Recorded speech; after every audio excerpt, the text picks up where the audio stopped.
familiares justamente, realmente basado en el conocimiento y en la experiencia que tenemos y lograr los objetivos de estas empresas a través de planes de negocios hechos a medida. Hoy tenemos el agrado de tenerle a Ernesto Niedhart con nosotros. Él es de Argentina, un amigo de la familia hace ya un par de años, y lo que resaltamos en su extenso currículum es que posee 2 certificaciones como consultor de empresas familiares, uno el Certificate in Family Business Advising y el Advanced Certificate Family Business Advising del Family First Institute de los Estados Unidos, pero trabajó y trabaja actualmente con muchas empresas familiares en la región, así que Ernesto, un gusto tenerte. Te cedo el micrófono para que nos cuentes un poquitito sobre lo que sabes de cómo planear el paso de generación en generación que de repente nos preocupa a todos. Gracias. Bueno, muchas gracias Sol y Lourdes por esta invitación. Para mí es un placer. Les cuento a los participantes, esto va a ser una charla, no es una clase, es como dijo Sol, es un café, nos vamos a tomar un café, así que yo voy a empezar a hablar de algunas cosas en general y lo que aspiramos es que en realidad se puedan hacer preguntas e intercambiamos ideas, que yo pueda responder a las inquietudes que pueden tener todos los participantes, las que pueda responder en este tiempo y las que no, bueno, las haré por mail si quieren, me hacen las consultas y podemos seguirlo o en una próxima reunión. Bueno, un poco cuando hablábamos con Sol de qué temas, los temas que podían interesarles, bueno, el tema de las empresas familiares son los procesos de sucesión, ¿no? Que es cuando tipifica, es un proceso que tipifica a la empresa familiar, que es que cuando se quiere, el fundador quiere quiere dejar un legado a la familia y quiere transferir la empresa, que es un hijo más para la mayoría de los fundadores, quiere transferirlo a sus herederos, o sea, a sus sucesores. Y entonces es el talón de Aquiles de las empresas familiares. Donde más riesgo tienen es en los procesos de sucesión. Y digo procesos y no digo actos, porque generalmente se asocia la sucesión con la muerte del fundador o la muerte del que dirige la empresa, ¿no? Y acá quiero hacer 2 comentarios también. Primero, respecto de la muerte, fíjense qué cosa que es obvio, que lo único que podemos estar seguros todos los seres humanos que estamos y los que estamos participando de esta charla es que nos vamos a morir, porque es de lo único. Del resto es todo incertidumbre. Puede ser o no puede ser, pero que nos vamos a morir es seguro. Entonces, fíjense que un hecho tan obvio, sin embargo, por experiencia se los puedo decir, la mayoría de los empresarios familiares no abordan el tema de la sucesión. O es porque se creen inmortales, o porque no les gusta hablar de la muerte, o porque, mi opinión personal, es porque es un tema que no saben cómo abordarlo. Que ese para mí es la mayor razón. Un poco puede ser de que se creen inmortales, pero sobre todo es porque es un tema que no saben cómo abordarlo. Los hombres, los fundadores de empresas familiares saben hacer negocios y son exitosos empresarios, pero claro, la sucesión se hace una sola vez en la vida y es para cuando te vas. Entonces, claro, no tener la experiencia, no tener los conocimientos, y generalmente la gente normalita, como yo, por ejemplo, ¿qué hacemos? Hacemos todos los días las cosas que sabemos hacer. Cuando nos toca hacer algo que no sabemos, no conocemos, y generalmente procrastinamos, ¿no? O sea, lo dejamos para más adelante y no lo hacemos. Hasta que, lamentablemente, nos sorprende la muerte y las cosas no estaban planificadas, no estaban preparadas y sucede lo que era obvio, pero no es lo mejor. Entonces, que se producen las crisis. Por eso, las estadísticas de empresas familiares sobre supervivencia de empresas familiares, en general se dice, y está comprobado estadísticamente, que el 30% que solo el 30% de las empresas familiares logran hacer con éxito el traspaso de la primera a la segunda generación, lo cual es un alto índice de mortalidad. Yo creo que estas estadísticas son un poco viejas ya, pero de todas maneras siguen siendo, de la primera a la segunda, un alto grado de mortalidad. Esto obviamente es un índice que va disminuyendo porque cada vez hay más conocimiento en el mercado, en internet, hay más gente que se dedica a las empresas familiares, se estudia más, se forma más, y entonces el índice de mortalidad tiende a bajar. Pero de todas maneras es un proceso y es la parte donde se pone más riesgo. Y el riesgo se genera en la falta de planificación. Entonces, una vez a mí me preguntó un fundador, ¿y cuándo crees que tengo que empezar a planificar la sucesión? La respuesta es ya, ayer, o sea, porque no sabes cuándo te vas a morir. O sea, por lo menos tenés que tener un plan de contingencia. ¿Qué es un plan de contingencia? ¿Qué pasa en la empresa si yo mañana no estoy? No que te mueras, que te enfermes o que quedes, que no puedas tomar las decisiones que estás habitualmente, que decides de forma habitual como presidente o gerente general de la empresa o fundador. Entonces, lo primero es planificar. Y planificar algo que es obvio es que nos vamos a morir, o sea que en algún momento se va a producir ese cambio generacional. Entonces, ese es el primer punto del tema de la sucesión. El no creerse inmortales, hay unas trampas que nosotros conocemos, que las mencionó el profesor Gallo del IESE, fue el creador de estas trampas. Una de ellas es el creerse inmortal, ¿no? El no planificar la sucesión o el retrasar el plan de sucesión, el creerse que no va a llegar a ese momento. Esas son trampas, digamos, típicas de la sucesión. Y una cosa un poco también, a mí he tenido la experiencia de tener que hablar con fundadores entrados en años, que ¿Cómo yo como asesor los tengo que convencer de que tienen que iniciar este proceso y que tienen que liderar este proceso? Porque los procesos de sucesión tienen que ser liderados por aquel que va a ser sucedido. Fíjense, este es el gran problema o el gran desafío. Convencer a alguien que tiene que irse, que en realidad no es irse, ese es el error. Porque la mayoría de los fundadores o gente mayor que dirige la empresa familiar se apoltrona y claro, si creen que los jóvenes lo están queriendo correr, que los quieren sacar de la empresa, que quieren cambiar las cosas de la forma en que se hacen, entonces, y la realidad es que a medida que pasan los años, el fundador o el senior y se va quedando, digamos, un poco desactualizado. Yo uso una analogía que me ha dado muy buenos resultados cuando trato de explicarse esto a los fundadores, que es el de las carreras postas 4x400. Yo no sé si ustedes están acostumbrados a hacer atletismo, pero es una carrera que se ve en las Olimpiadas, que son 4 corredores que dan una vuelta a la pista de 400 metros, y en realidad dan 4 vueltas, pero cada jugador da una vuelta, ¿no? Entonces largan los primeros 4 corredores, y a full van a 1000 y dan la primera vuelta. Y eso vendría a ser la primera generación, ¿no? Imagínense que cada empresa y cada familia es un corredor, ¿no? Entonces está Lourdes, está Ángel y estoy yo. Entonces somos 3 empresas familiares lideradas por 3 fundadores. ¿Y qué pasa? Salimos corriendo y Sol viene primera o yo vengo primero. Y entonces, ¿y qué hago? Cuando llega mi segunda generación, que es el segundo corredor, como yo vengo muy bien, resulta que agarro y digo, yo no le entrego el testigo que sería la sucesión, sino que quiero seguir corriendo. Y entonces no quiero seguir corriendo los segundos 400 metros.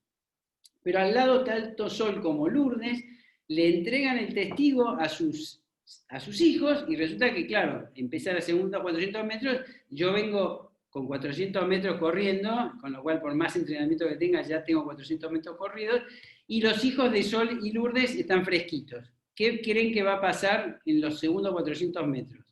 Mis posibilidades de ganar son poquísimas. Y bueno, y eso es un poco, y así va sucediendo. Lamentablemente hay muchos fundadores que no entienden esto, porque fíjense que tanto en la empresa familiar como las familias y las personas vamos evolucionando y tenemos ciclos de vida.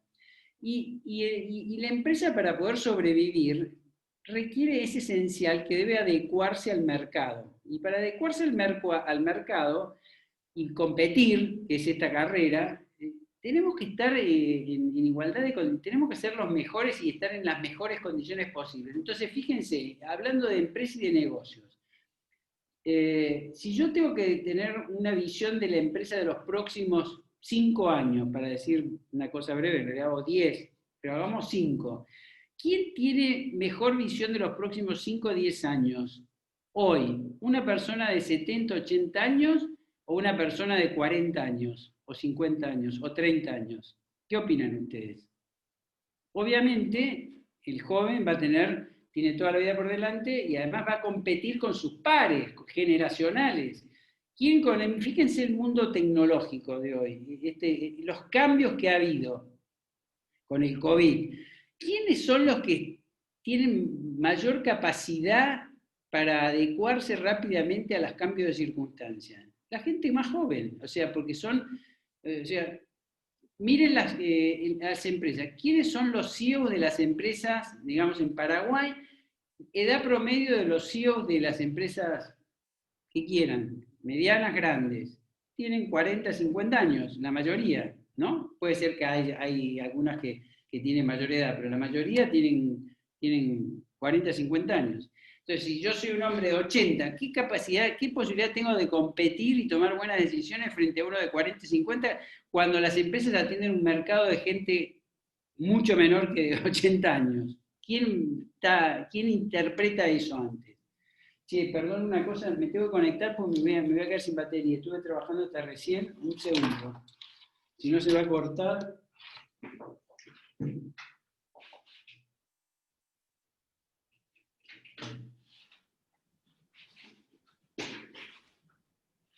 Perdón, me acabo de dar cuenta. Menos mal, te diste cuenta a tiempo. Sí, si no se hubiera cortado hubiera sido terrible. Genial. Bueno, ahí estoy. Bueno, entonces un poco, esto es, con lo que quiero decir con esto que le estoy comentando, es que resulta obvio el proceso de sucesión. Y esto, muchas veces, claro, es difícil para los hijos explicárselo al padre, ¿no? O a la madre. Pero con estos argumentos, con estas cosas que son obvias, digamos, habría que, generalmente hay que recurrir a ayuda de un externo para que le diga las cosas al padre que ustedes ya sabían y que se lo podrían haber dicho, pero bueno, es parte de la historia de que muchas veces quien dice las cosas es importante. En el caso particular esto de los procesos de sucesión, por experiencia sé que, digamos, creo que es una de las grandes aportes que hacemos los consultores de empresas familiares, que tenemos la posibilidad, por los conocimientos y la experiencia, de decirle cosas a un fundador, a un empresario importante y exitoso, que le podemos decir lo que creemos que tiene que hacer, primero porque conocemos el tema y segundo, porque sin duda conocemos mucho más que él de estos temas, entonces nos escuchan, ¿no? Y entonces ese es el gran aporte, no porque los consultores seamos unos genios, sino porque nos respetan, porque entran en un campo donde nosotros sabemos y ellos no saben, o saben menos que nosotros. Entonces uno escucha, es como cuando vamos al médico, si el médico te dice algo, generalmente no nos ponemos a discutir el diagnóstico con el médico, ¿no? Bueno, un poco pasa lo mismo. Bueno, entonces, este tema, entonces, otra cosa que hay que tener en cuenta en cuanto a que esto, al traspaso generacional, al proceso de sucesión, es que entonces entiendan que es un proceso que lleva años. ¿Y por qué lleva años? ¿Por qué no se hace de un día para el otro? Porque en general vamos a ver que tiene como 3 planos o 3 líneas en el tiempo que hay que desarrollar. Uno es el plan de sucesión específico, que tiene que ver primero con preparar a los sucesores. ¿Y esto qué quiere decir? O sea, imagínense ustedes, vamos a hacer un ejemplo obvio que es manejar, ¿no? O sea, todos aprendimos a manejar, ¿no es cierto? Seguramente todos los que están acá manejamos. ¿Cómo aprendimos a manejar? No con un auto propio, generalmente empezamos a usar el auto de tu padre o de tu madre, ¿no? Que te prestaban el auto. ¿Y cómo aprendiste a manejar? ¿Tu padre te prestó el auto, tu madre te prestó el auto de entrada y te dijo, tomá, acá tenés la llave, andá y salí? No, ¿no?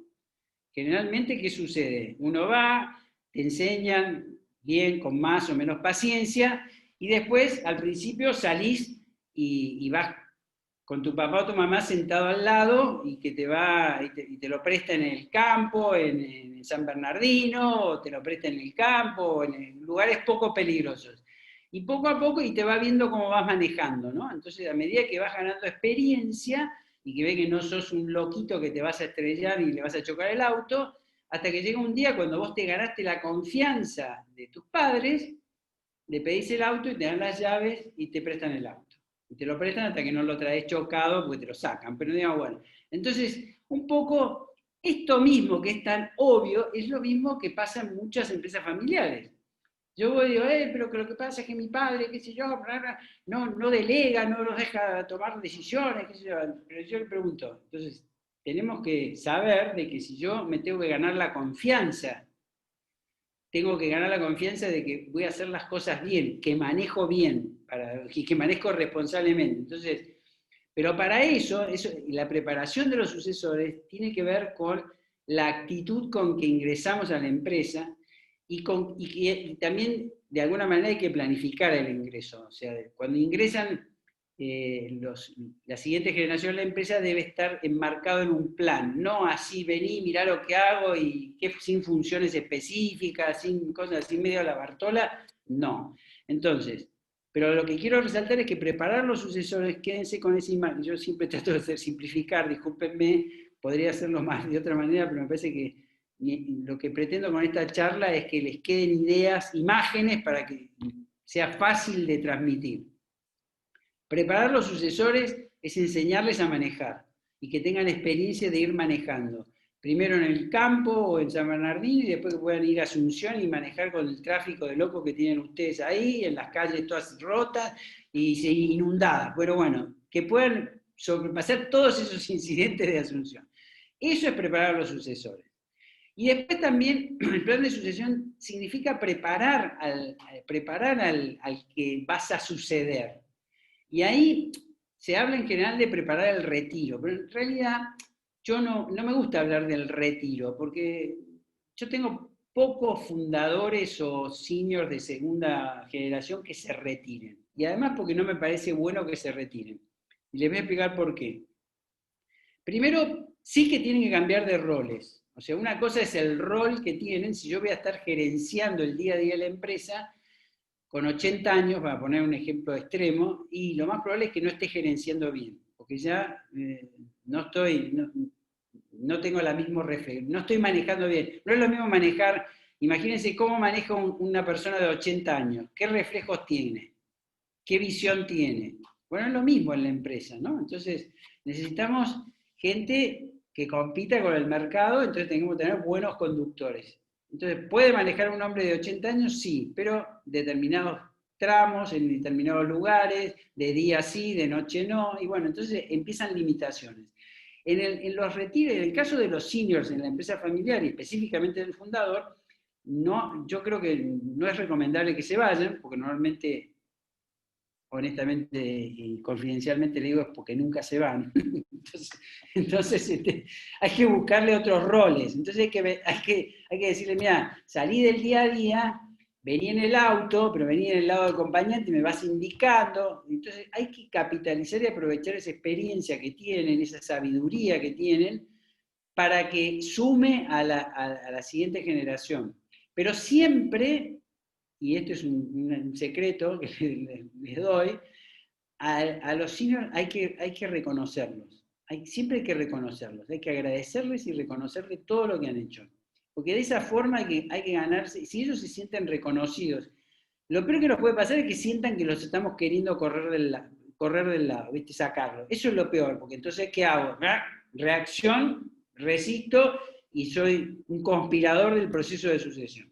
En cambio, si vos lo sumás al proceso, es el que tiene que liderarlo, le mostrás todo lo bueno que tiene, que es poder disfrutar de más tiempo, poder hacer las cosas que nunca hizo, y a la vez quedarse en la empresa, pero aportando desde otro lugar. Lo típico es, por ejemplo, que salga del día a día y se vaya al directorio, si existe un directorio, o el órgano que haga de directorio. Entonces, esto es lo primero en el plan de sucesión, es entender que tenemos que no solamente preparar a los sucesores a la siguiente generación, sino también a la generación senior que con el tiempo se va a reemplazar. Y que no es correrlo de lado, sino que es una evolución, un cambio de funciones. La generación mayor no se puede convertir como en un corcho, ¿no? ¿Vieron la botella, el corcho? No puede tapar la evolución de la siguiente generación, porque ahí es donde empiezan los problemas. Y la generación joven tiene que poder desarrollarse y aprender y cada vez ganar experiencia, conocimiento y cada vez ser mejor, buscar su desarrollo. Todo esto dentro de un plan, obviamente, ¿no? Con pautas, con evolución, ya mismo, bueno, no quiero entrar en detalles porque se excede. Lo otro que le quiero decir con el plan de sucesión es que tiene como tres aspectos. Uno es el relevo en la gestión. Cuando digo gestión es el día a día de la empresa, o sea, lo que podrían ser los gerentes. Otro es la sucesión a nivel gobierno, que son las decisiones estratégicas, políticas, las más importantes, que son las típicas que toma el directorio. Y el otro nivel es a nivel propiedad. Generalmente, ¿cómo se dan estos procesos? Primero, lo más común es que se da la sucesión en nivel gestión, o sea, a nivel gerente. El de directorio depende, hay algunos que generalmente esa se produce cuando salen con la patita para adelante hacia el cementerio, porque generalmente el director se queda, y no me parece mal. Hay veces que cuando son con mucha edad ya quedan más como honoríficos, más que como director realmente que cumpla tal función.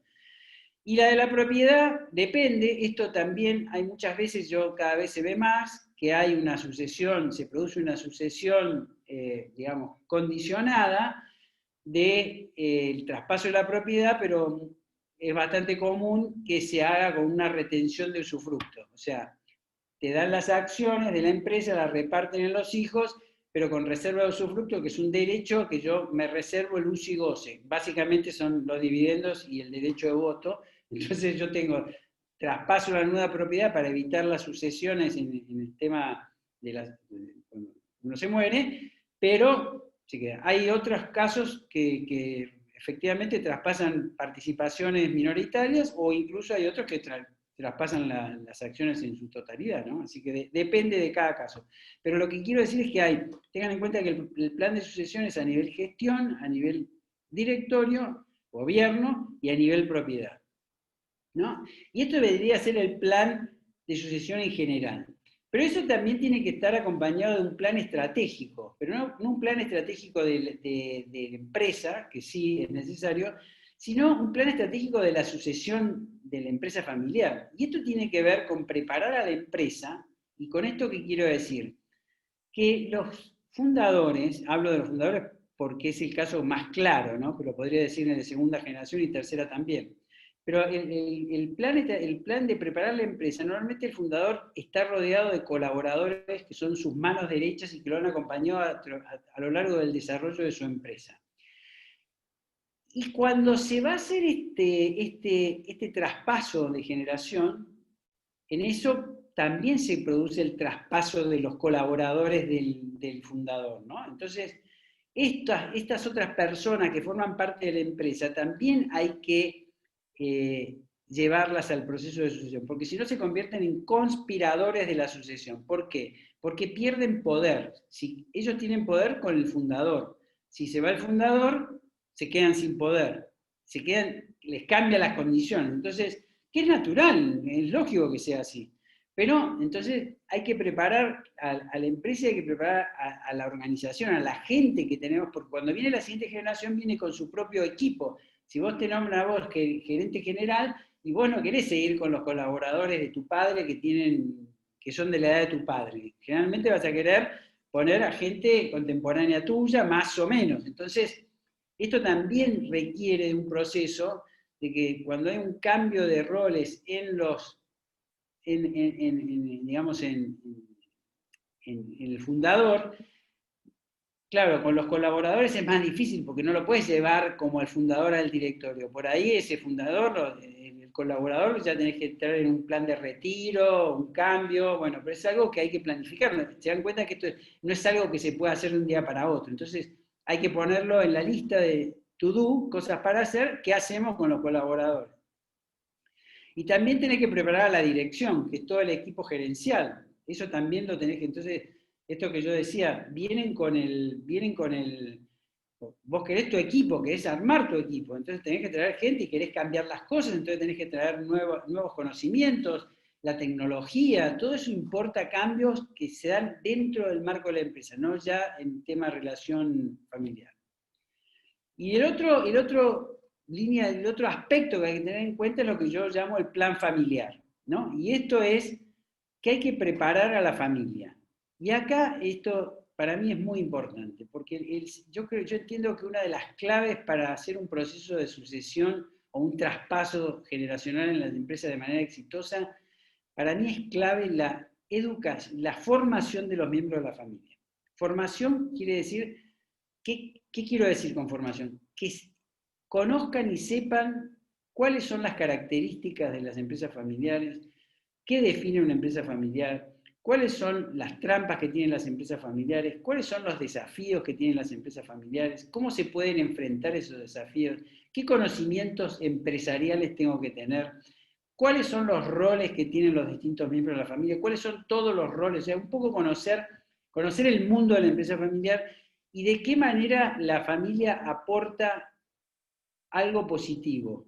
Porque y la forma de que esto suceda es que la familia esté formada, que conozca todos estos aspectos de lo que significa una empresa familiar, de lo que significa ser una familia empresaria, de qué significa haber nacido en una familia empresaria.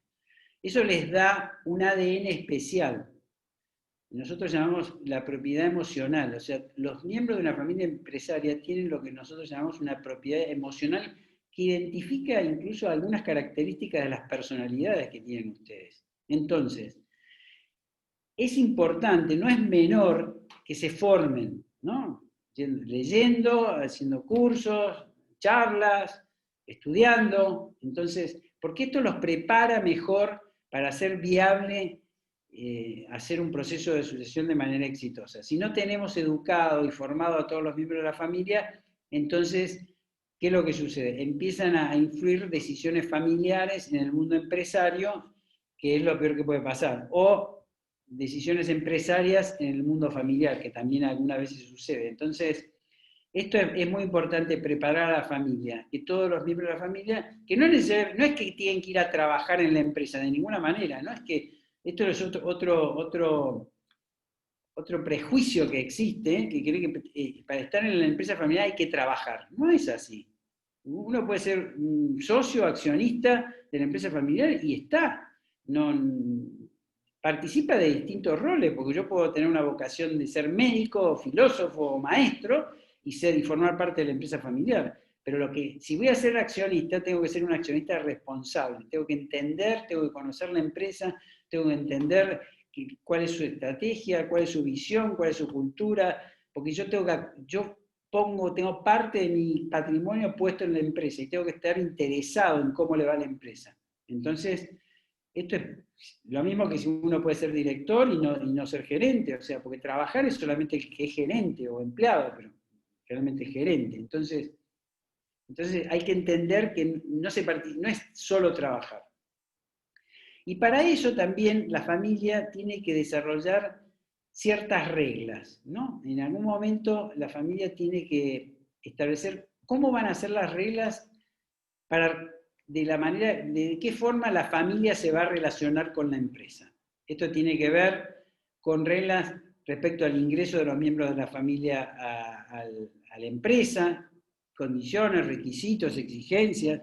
Tiene que ver con aspectos económicos, qué expectativas económicas puede tener la familia respecto de la empresa. Tiene que ver con el gobierno de la empresa, cómo se van a tomar las decisiones, qué participación tiene que ver con la información que van a tener los miembros de la familia, estén trabajando o no en la empresa, tiene que ver con aspectos de la propiedad, que es muy importante, o sea, ¿qué pasa si yo me quiero ir? ¿Qué pasa si yo quiero vender mi parte? Entonces, son todas cosas que son muy generales, cómo vamos a manejar los conflictos, qué estructura vamos a tener. Porque acá una de las cosas, fíjense que yo no sé si saben, pero las empresas familiares desaparecen más por problemas familiares que por problemas empresariales. Eso está estadísticamente comprobado. ¿Esto qué quiere decir? De que muchas veces el fundador o algunas familias creen que el foco es solamente la empresa y solo hablan de la empresa y descuidan la familia en el sentido de estos temas que les he mencionado. O sea, hay que gestionar la familia.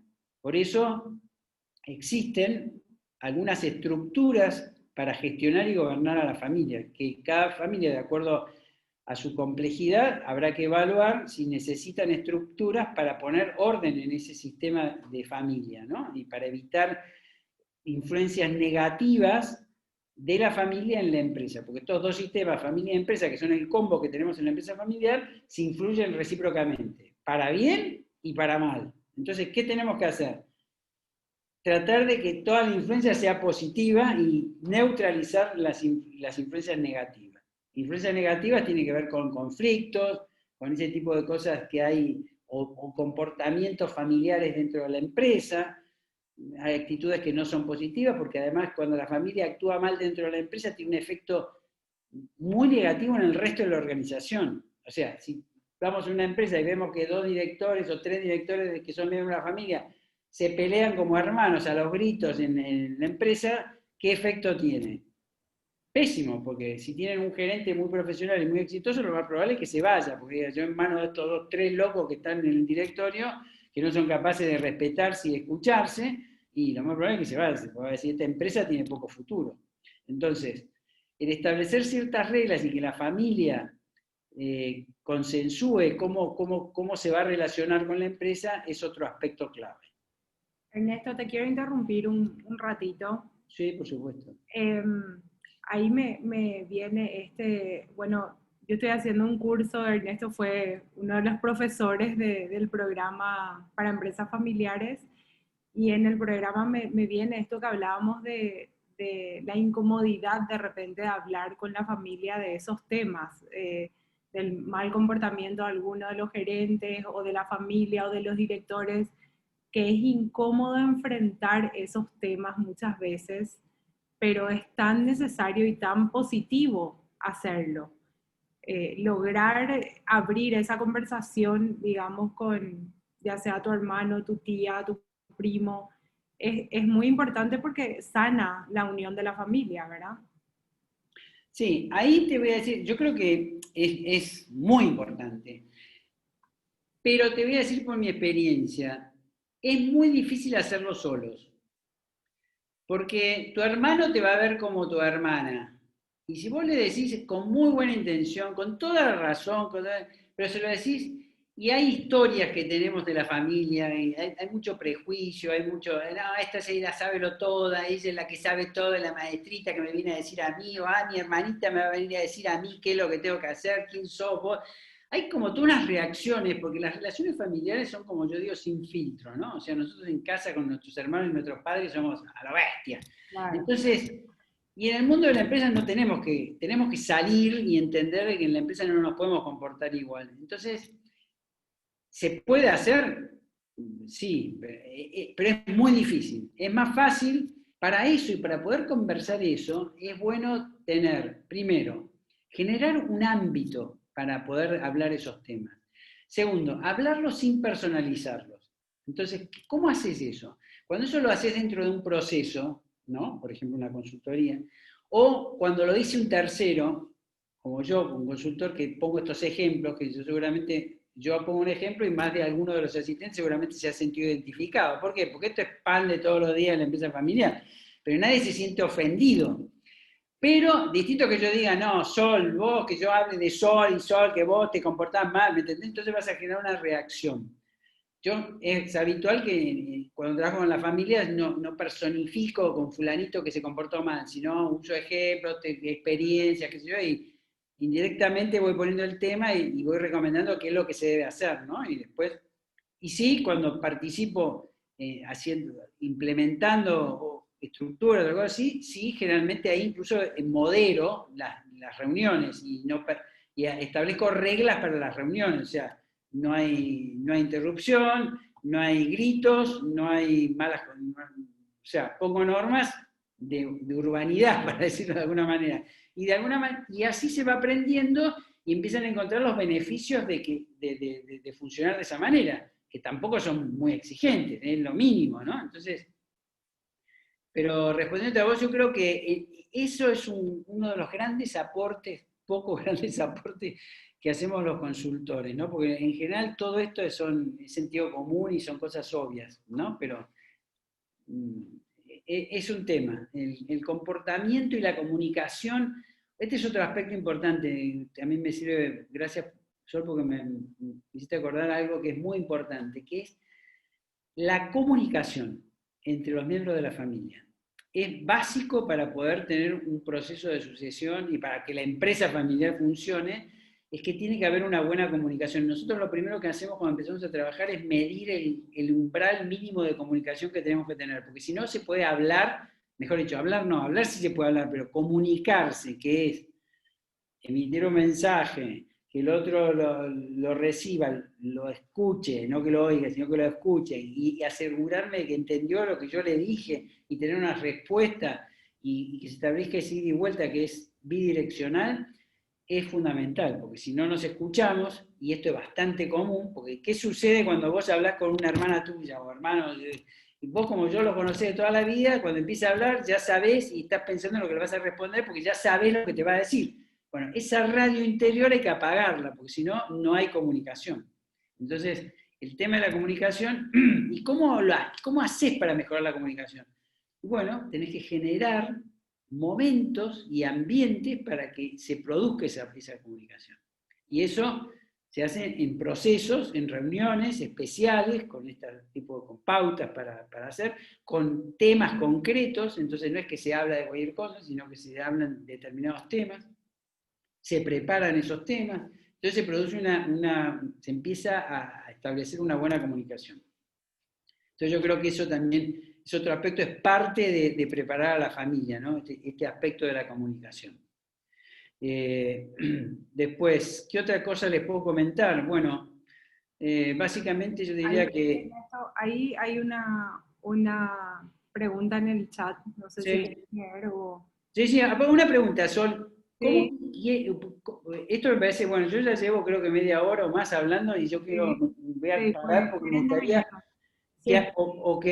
sí, porque si no va a ser aburrido. Yo quiero, No, hagan preguntas por chat o te las mandan a vos o levanten la mano, vos ves y interactuamos. sí, yo agregué en el chat cuando empezaste de que podrían poner en el chat o interrumpir directamente. Perfecto. Y acá tenemos una pregunta que dice, por su experiencia, cuando el fundador quiere obligar al entendimiento de los sucesores, esto genera la reacción contraria, ¿verdad?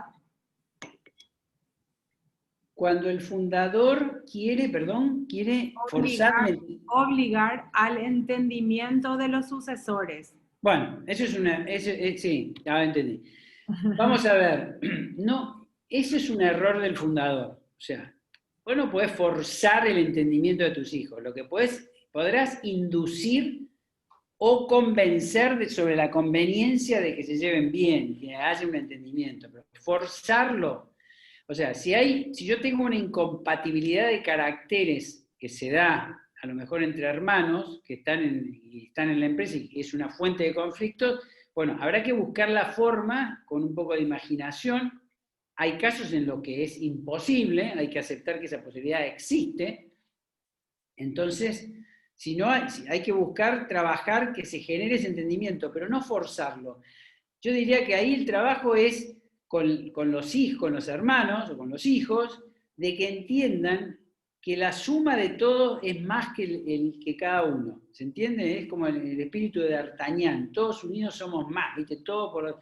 Y es así, o sea, porque cada uno tiene sus particularidades. Es bueno, la diversidad y la diferencia es algo que enriquece, pero para eso tenemos que respetarnos. Esto es otro aspecto fundamental. Para que haya entendimiento tiene que haber respeto, tiene que haber comunicación y tiene que haber respeto. Es básico que entre los hermanos que están en la empresa exista ese respeto, en el disenso, ¿no? Pero lo otro que es clave es que siempre debe haber, y disculpame que me voy a ir con esto no sé si le respondí a la pregunta, o sea, la respuesta es no se puede forzar, no recomiendo el que se obligue, sino que hay que convencer y demostrando cuáles son los beneficios, que traen más beneficio entenderse que no entenderse, para ponerlo de alguna manera. Pero lo que quería decir, esto me trae a colación, el tema de que la diversidad es positiva, o sea, el ser diferentes es suma. Lo que importante es que tenemos que entender de que esas diferencias que tenemos, si las coordinamos y estamos alineados en una sola dirección, que es continuar con la empresa familiar y que todo nos vaya bien, que seamos no la familia Ingalls todo de maravilla, sino una familia medianamente armoniosa y unida y una empresa exitosa, eso es bueno para todos. Entonces, otro tip que les quiero dejar es que en las decisiones en el mundo de la empresa familiar, lo que debe guiar es la decisión win-win o ganar-ganar. Lo que es bueno para todos, lo que sea mejor para todos, no para uno. O sea, el egoísmo va contra el espíritu de la empresa familiar. Hay que ser generoso y lo que debe iluminar es qué es bueno para nosotros. Y no solamente para nosotros como familia, sino como empresa. O sea, qué es bueno para la empresa, que somos todos, y qué es bueno para la familia, que somos todos. Y en el win-win, todos ganamos y todos perdemos. Entonces tenemos que saber de que siempre no va a haber una decisión que nos va a dejar 100% satisfechos.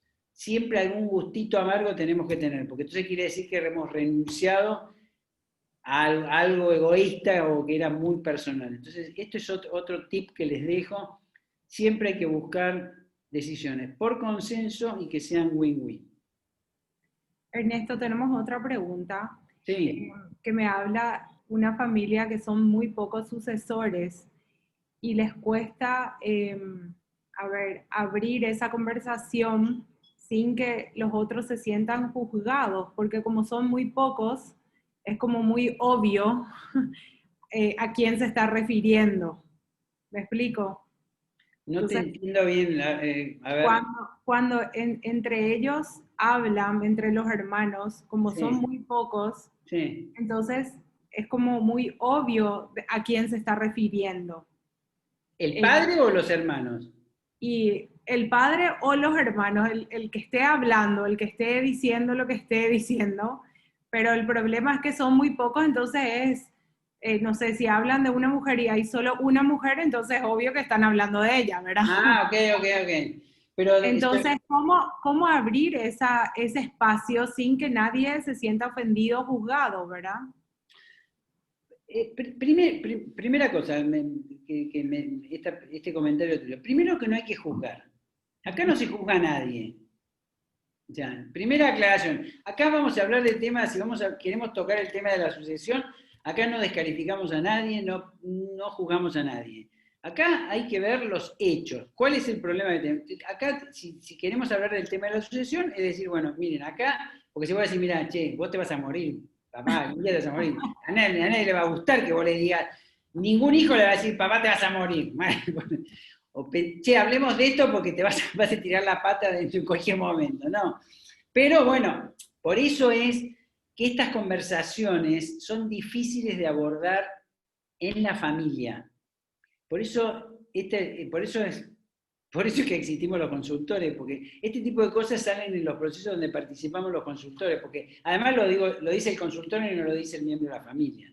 Entonces de ahí hay temas que en la familia se pueden hablar cuando los trae un tercero y los plantea como una cosa obvia y todo el mundo dice, ah, claro, pues sí es obvio. Ahora van a decir, pero ¿por qué no lo hablaron antes? Y no, porque claro, cuando lo hablaban antes, si le decía uno, te saltaban a la yugular o te juzgaban. Entonces, ¿me entendés? Es un pequeño, bueno, es más fácil hacerlo de esta manera. Ahora, la pregunta que era, ¿cómo haces cuando son pocos los sucesores y hay temas que se identifica dónde está el interés o quién tiene el interés o qué es lo que está buscando? O muchas veces no se hablan los temas porque temor a ser mal juzgado. Porque Claro. muchas veces uno tiene buena intención, pero no hablo porque van a creer que yo estoy interesado en la sucesión, me quiero quedar con la guita, qué sé yo, no sé, viste que ese tipo de pensamientos bestia, lo digo a lo bestia, pero es eso, en el fondo es, o que yo quiero ser el CEO, no, que estás planteando por ahí es, che, mirá, hablemos de esto porque si no empezamos a hablar de esto vamos a tener problemas. Entonces, esto es una situación complicada. Yo lo que recomiendo es esto, recurrir a terceros que faciliten, o si no, hay que generar unas reuniones muy bien preparadas y generar un momento y saber de que se va a hablar ese tema. O sea, tenés que hacer un trabajo previo entre la familia, hacer política, como diríamos, tenés que ir convenciendo uno a uno para que haya un consenso y, bueno, un día nos sentamos y hablamos. Pero ahí cuando vas a hablar de ese tema, también recomiendo, tenés que establecer ciertas reglas, porque si no te puede saltar una bomba o alguien le salta la chaveta y se te va todo al diablo. Bueno, tenemos otra pregunta más que habla sobre cómo se hace el tema monetario. Para mí es uno de los principales problemas en la empresa familiar, a mi criterio, dice. Tema monetario. Sí. Miren, te contesto. Si es problema de plata, es el problema más fácil de solucionar. En una empresa familiar los problemas de plata son los más fáciles, porque se arregla con plata. En la vida lo que se arregla con plata es fácil, porque eso es cuestión de plata. En cambio, cuando vos tenés egos, ambiciones, resentimientos, eso es mucho más complejo de solucionar. Yo creo que se refiere más al tema igualitario, por ejemplo, si están todos en puestos gerenciales, pero qué sé yo, hay puestos gerenciales que deberían de ganar más sobre otro, Bien, o si okay. ya es director. Muy Me bien. imagino que va por ese lado. Ok, Pero si va por ese lado, también es muy fácil de solucionar. ¿Por bien, qué? Primero, en lo único que somos iguales es en la familia. O sea, los hermanos, los hijos son iguales para los padres, ¿no? O sea, vos sos mamá, ¿vos querés más un hijo que a otro de tus hijos? no, No. Vos tenés 3 hijos y a los 3 los querés igual, ¿no? totalmente.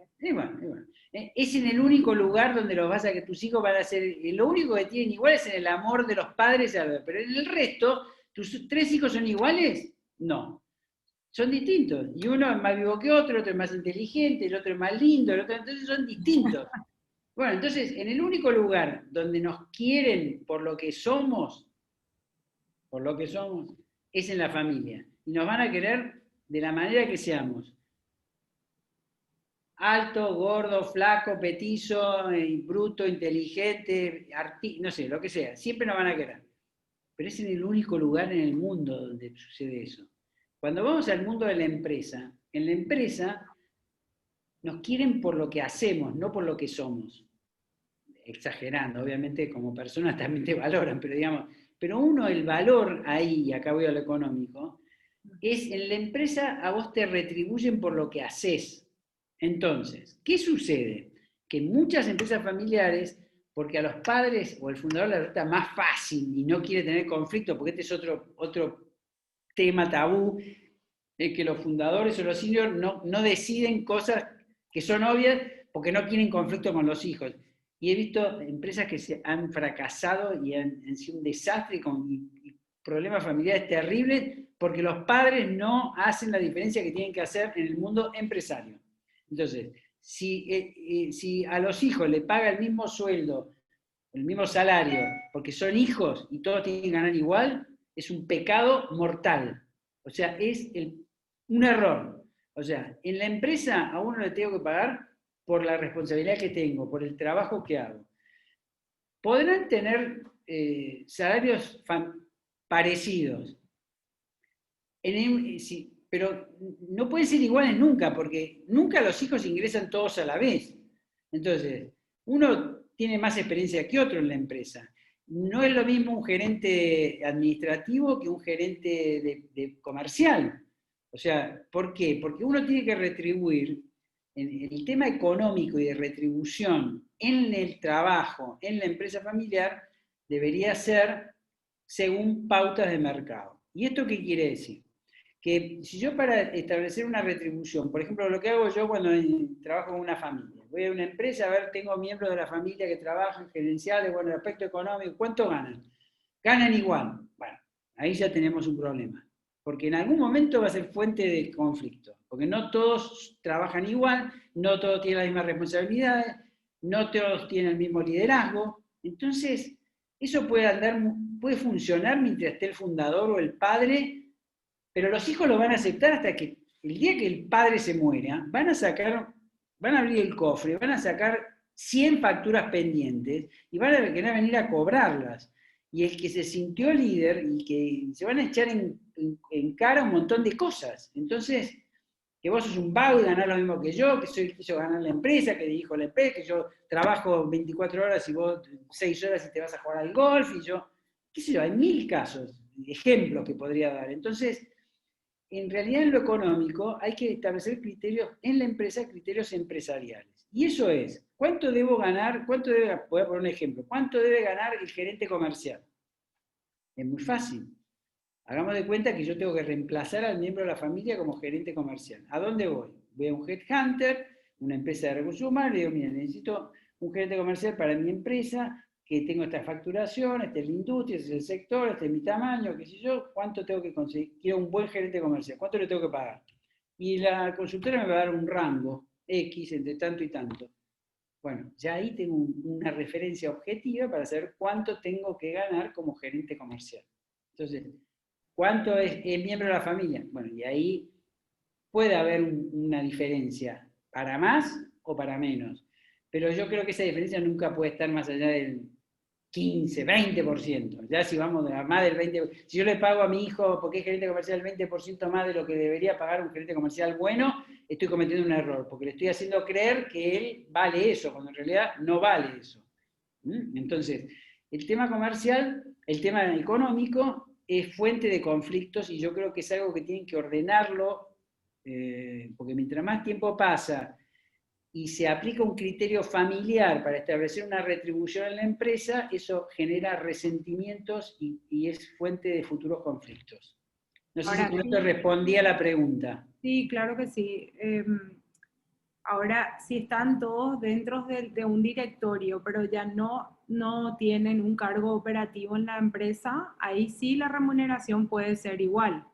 Ahí la remuneración en el directorio generalmente Igual. son iguales, pero ahí vamos a hacer, si son en un directorio y son todos directores y tienen tareas, las mismas responsabilidades, puede ser absolutamente igual. Claro. Pero no es, el directorio son honorarios y los establece, digamos, los socios, los accionistas resuelven cuánto es, incluso el honorario se establece para el directorio en forma conjunta, que después se distribuyen partes iguales o no, porque hay directorios que a lo mejor el presidente gana más, o hay algún Claro. director que tiene alguna tarea más tiempo, porque en definitiva vos como director, ¿qué retribuís? ¿Cómo retribuís un directorio? Y en general se retribuye en base a la dedicación que le da. Otra cosa es que, vamos a aclarar, en muchas empresas familiares, la forma de sacar plata de la empresa, te pongo de director y te doy un honorario, pero en realidad no es un honorario, es como decir, estoy retribuyendo, o te pago menos como gerente y después te lo suplemento con honorarios, y entonces no retiro dividendos, qué sé yo. Pero estas son cosas que se pueden dar por cuestiones fiscales, familiares, ayuda, qué sé yo. Pues, pero esto, lo importante es que cada miembro de la familia, si yo gano un honorario de director que es desproporcionado, tengo que saber, tengo que entender de que eso es un regalo, no es un honorario que yo me lo gano. ¿Se entiende lo que quiero decir? O sea, los miembros de la familia tienen que estar educados y saber, ¿esto es regalo de papá o es algo que me lo gano? Porque el error está en que el miembro de la familia se crea que se lo gana, cuando en realidad es un regalo de papito. ¿Se entiende? Claro. Sí, a No eso, puede haber sí, iguales, pero ahí matizo, ojo que hay que ver esa retribución qué es. ¿Es realmente un honorario que está acorde? Lo mismo, un directorio para esta empresa, un directorio externo, ¿cuánto tendría que ganar? Y ahí te da también una pauta si lo que estás cobrando es realmente... y Ernesto, eso que hay familias que, por ejemplo, el fundador, por ser su hijo, que él eligió que sea gerente de la empresa, entonces le paga menos que el mercado porque es su hijo. Sí, porque le dice, pero esta empresa es tuya. Claro, o sea, ¿qué más vas a ganar? Eh, Eh, pero ahí obviamente, está, Sol, te reitero lo mismo que te dije, o sea, ahí el hijo le dice, pero papá, una cosa, si va a ser mía, voy a ganar dividendos, porque hay que diferenciar lo que es la propiedad. Por esto, acordate, gestión, gobierno, propiedad. Entonces, si yo voy a ser gerente, lo que quiero es tener una buena retribución. Y yo ahí, si tenés algún miembro de la audiencia que está en esa situación, le recomiendo que vaya al padre y le diga, mira papá, como me ganás poco, te quiero avisar que me voy a buscar laburo en otro lado.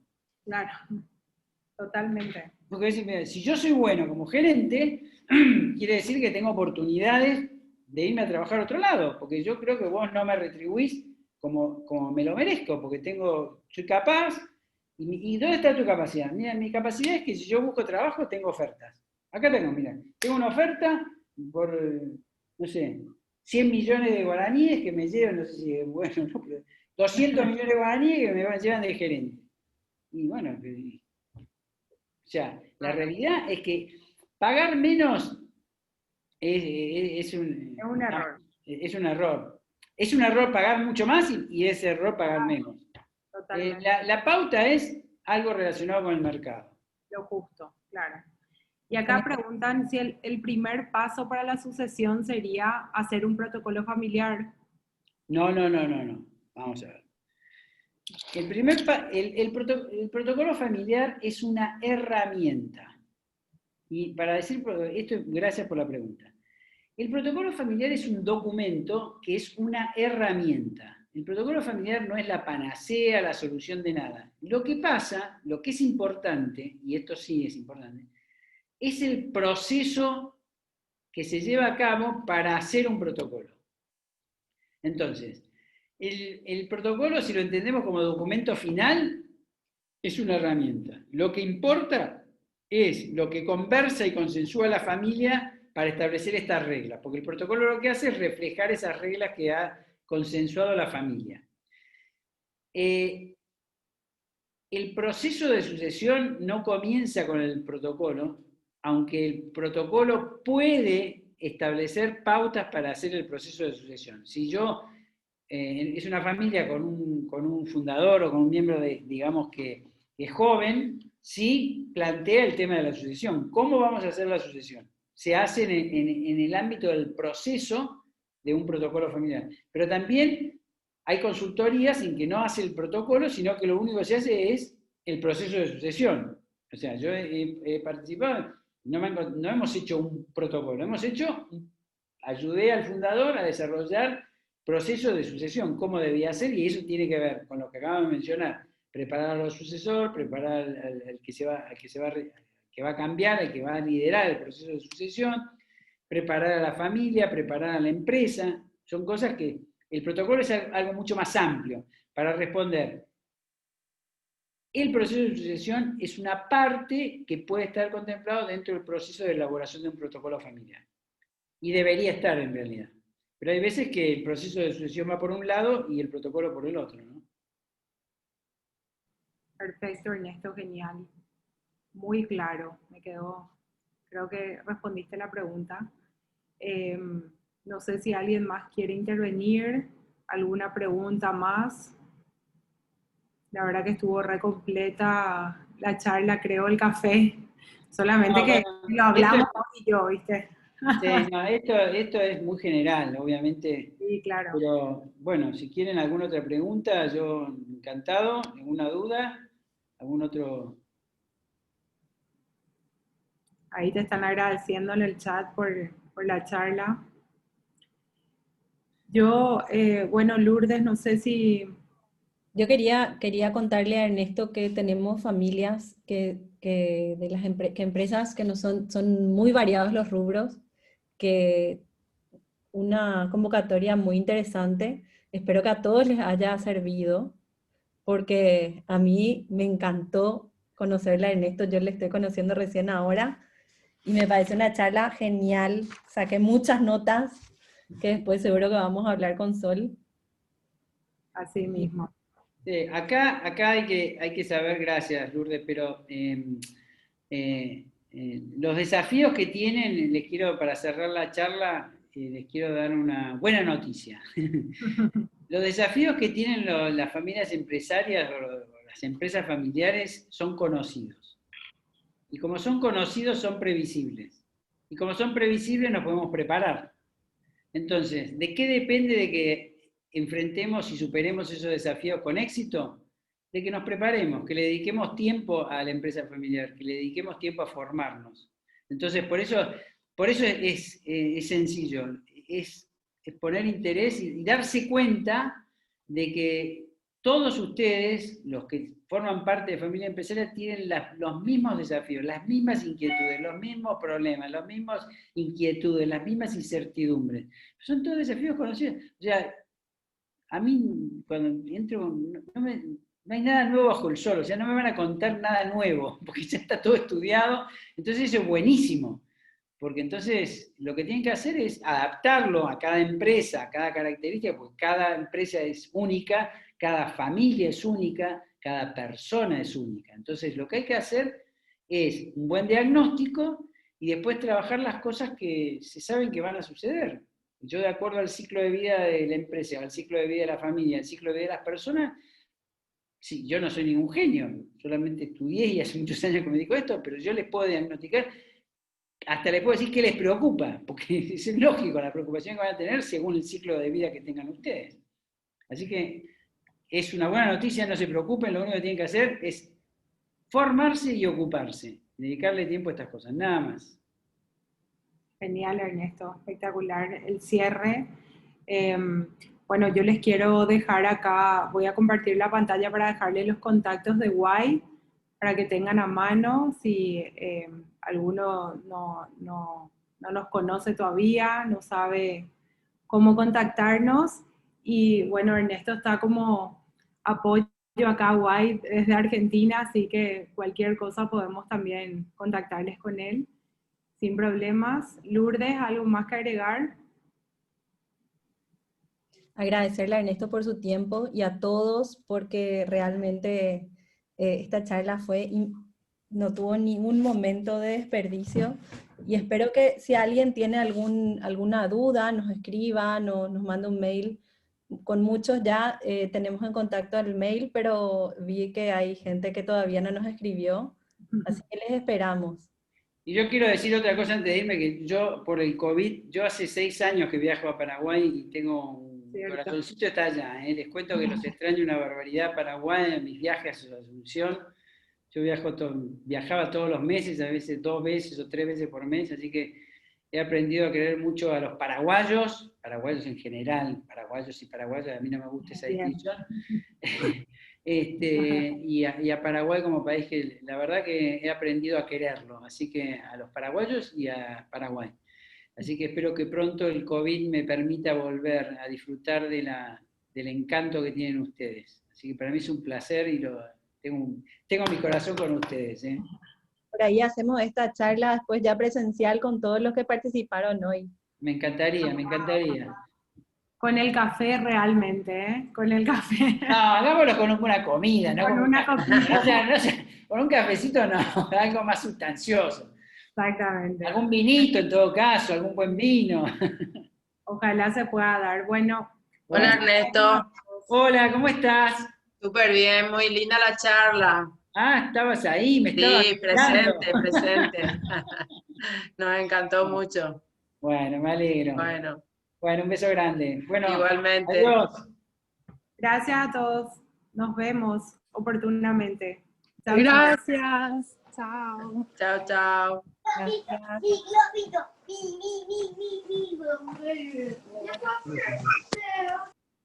¿Eh? No, me parece que no.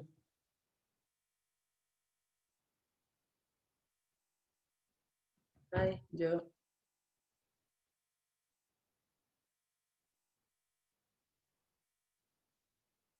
Salí sin darme cuenta.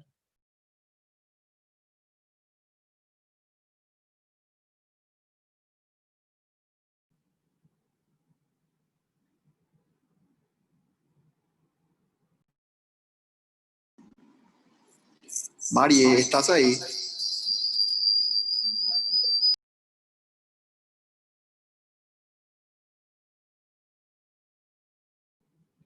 Lourdes, vos grabaste, tenés la grabación contigo.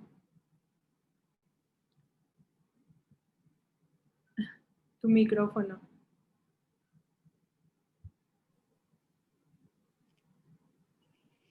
Sí. Bueno, entonces voy a dejar de grabar y fíjate dónde se guardó para después subir al Drive, ¿sí? Voy a ver dónde se guarda. Mira que voy a experimentar porque sabes que estoy conociéndole a mi nueva amiga. Acá, a ver, detener.